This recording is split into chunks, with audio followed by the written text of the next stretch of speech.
Good morning, everyone. Trevor Thompson, TNT Pressure Cleaning.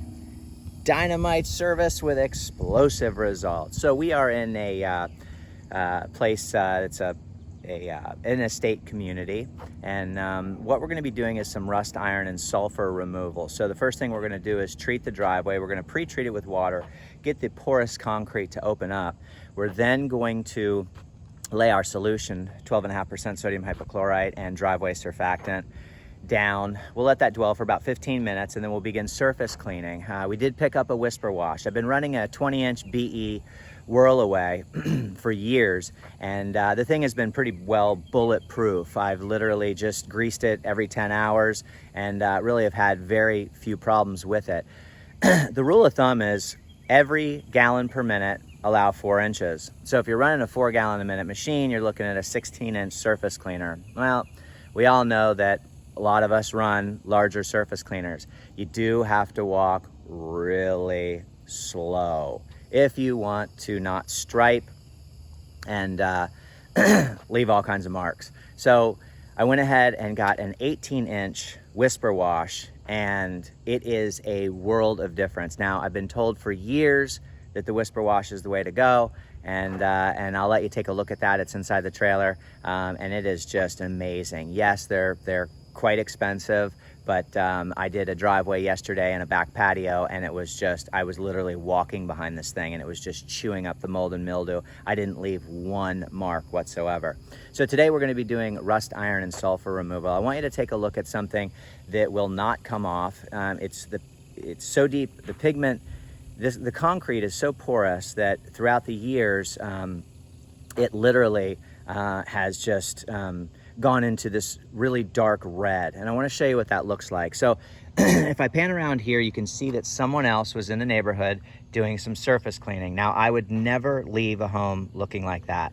You see that rounded mark right there? That's obviously a surface cleaner. You can see where he stopped right there. Whoever did this really left it unpleasing to the eye. You want to make sure your lines are nice and straight when you leave. You can do that with your high pressure ball valve or a fan tip, or however you like, but don't leave it looking like that. That looks like garbage. Now you can see, even with a surface cleaner, I don't know what types of solutions, but you can see the marks that he left, where it's going dot, dot, dot, dot, dot, dot, dot.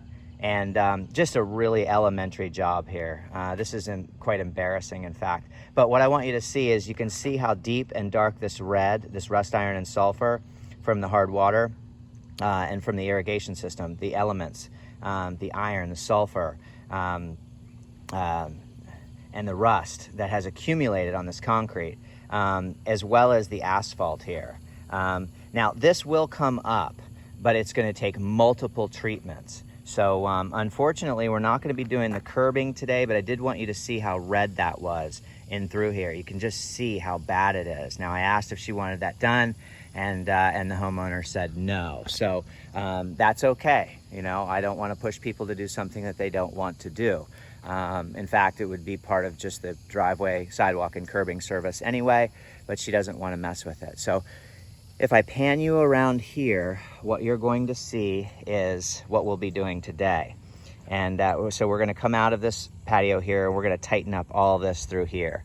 We'll start right here, and we'll run it all the way through. And I'll probably come out to at least her mailbox to make that look aesthetically pleasing. So if you take a look, you can just see the amount of rust iron and sulfur that's built up on the sidewalk. We're going to be using oxalic acid and a pump-up sprayer after we pre-treat, lay solution, and surface clean. And you can see that someone has been in here and tried to do it themselves, and you really have to lay the acid on evenly, or else you're going to get something that's going to look like this. So we'll go ahead and treat the driveway. We'll treat the sidewalks all the way through to her property line, which is somewhere near that rock. And then here's what the driveway looks like. So you can just see what we're up against. Now, some of this dark red, I've let her know, is going to take several treatments to really penetrate and get that up. But the driveway should look absolutely fantastic. This should take me 3 hours or less. I do take my time. I'm very thorough, meticulous, and detailed. We've got a lot of mold here. You can see the greens, the algae, the mildews, the blacks, and then of course we have some additional irrigation staining here as well. So oxalic acid will completely take that up. And that's what that's going to look like. So we'll give you another view of what the driveway looks like. We're going to take some before pictures, and then we'll take some after pictures. And what I'm going to do is I'm going to walk you into the trailer, and I'm going to show you now what the whisper wash looks like. Now, because this is an older woman who lives here by herself, she's got some plant matter up in the gutters. And I want to make sure that that's functioning properly. There's no one else here to help her. So while we're here, we're just going to throw a ladder up alongside the building and go ahead and take care of that. So let me show you what that whisper wash is, and I'll be right back. Thanks a lot. Have a great day, everyone. I have a question for you.